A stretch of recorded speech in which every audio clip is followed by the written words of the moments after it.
You ask Tiger to solve. This deals with linear equations with one unknown. The final result is y equals -64. Let's solve it step by step. Swap sides. Group all constants on the right side of the equation. Add 39 to both sides. Group like terms. Simplify the arithmetic.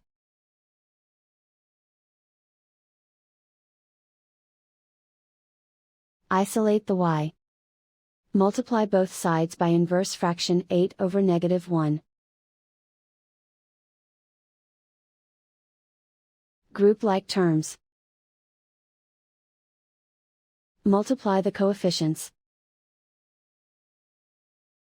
Simplify the arithmetic.